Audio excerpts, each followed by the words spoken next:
15 दिसंबर 2022 Abdul Kalam island जो कि उड़ीसा में मौजूद है, इंडियन गवर्नमेंट वहाँ से एक आईसीबीएम का लॉन्च करता है जिसका नाम है अग्नि 5, जिसे 15 दिसंबर को ही रात को वेस्ट बंगाल के बहुत सारे ऐसे पार्ट हैं जहाँ से दिखाई दिया जाता है। किसी को लगता था ये एलियन अटैक है, किसी को लगता था कि ये मीटियर्स है, पर सच में ये था इंडियन गवर्नमेंट का एक आईसीबीएम अग्नि 5 जिसका रेंज है 8000 किलोमीटर। जिसका मतलब ये हुआ कि ये जो अग्नि 5 आईसीबीएम है,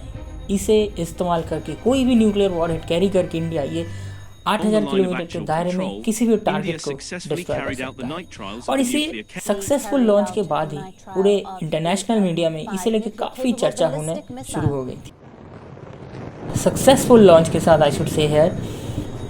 इंडिया की पकड़ और पहचान पूरे दुनिया में पहले से और भी ज़्यादा मजबूत हो गया है। और अग्नि 5 एक ऐसा आईसीबीएम है जिसे जल से, स्थल से, मतलब जल से अगर कोई बैटलशिप से इसे लॉन्च किया जा सकता है,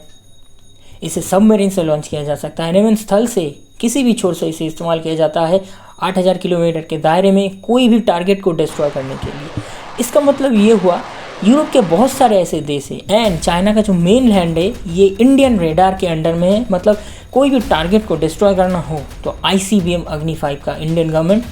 बेझिझक इस्तेमाल कर सकता है। तो आपके मन में सवाल है कि एक शांतिप्रिय देश होने के बावजूद भी इंडियन गवर्नमेंट ने एक ऐसा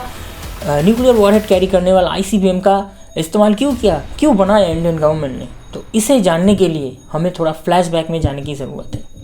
पहले शुरू करते हैं 1962 से, इंडोचीना वॉर ऑन हिमालयन टेरेन, जहाँ पे अक्साई चीन नाम का एक टेरिटरी है जिसे इंडियन गवर्नमेंट ने खो दिया था चाइनीज़ गवर्नमेंट के पास। सिर्फ यही नहीं, आफ्टर 63 इन द ईयर 1964 जब उनके प्राइम मिनिस्टर झोउ एन लाई ने ये डिक्लेयर किया दैट प्रोजेक्ट 596, जिसका मतलब है the nuclear program of China is a successful test. मतलब जब चाइना में न्यूक्लियर टेस्ट हुआ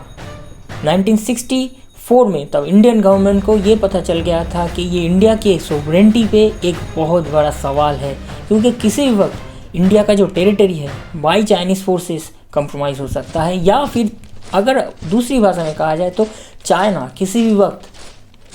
अपने फोर्स का इस्तेमाल करके इंडिया का जो टेरिटरी है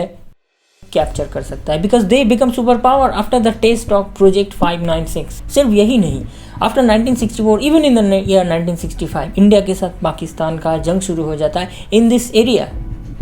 और जहाँ पे 1965 में पाकिस्तान हार तो मान जाता है, लेकिन इंडिया को ये पता चल जाता है कि ये देश तब तक नहीं रुकेगा जब तक इंडिया अपने शक्ति का पूर्ण इस्तेमाल करके इन्हें कोई सबक ना सिखा दे। उसके बाद आता है 1971 जब इंडिया ने लिबरेशन वॉर में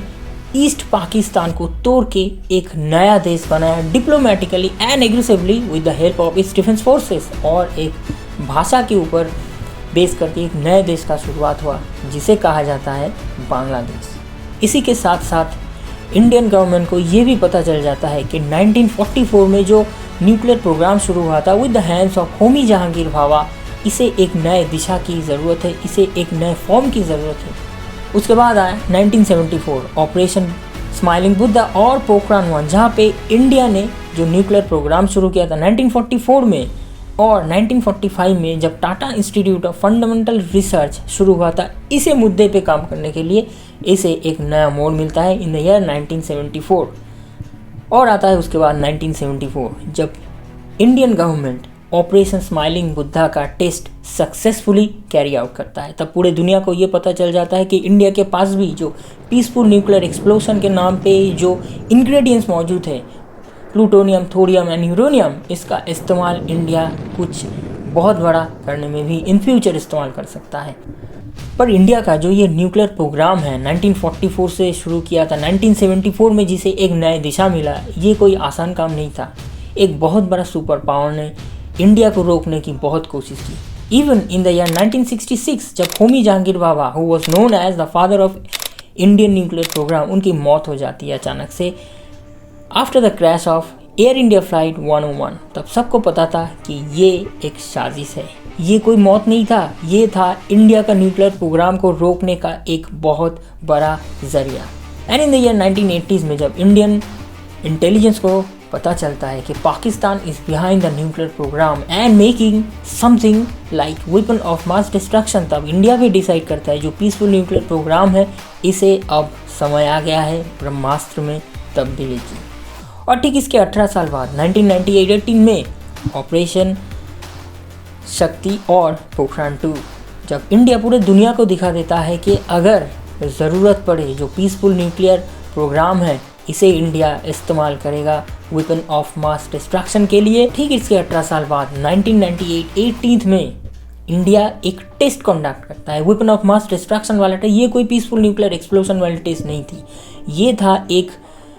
सुपर पावर की तरफ बढ़ने का एक टेस्ट, जहाँ पे इंडिया पूरे दुनिया को दिखाता है कि अगर ज़रूरत पड़े इंडिया भी वेपन ऑफ मास डिस्ट्रक्शन का इस्तेमाल करेगा इन फ्यूचर, और इंडिया भी ऐसा भी न्यूक्लियर वेपन बना सकता है like fat man and little boy. उसके बाद जब नेक्स्ट डे हमारे प्रधानमंत्री अटल बिहारी वाजपेयी डिक्लेरेशन देते हैं officially that India is now a super power and India does not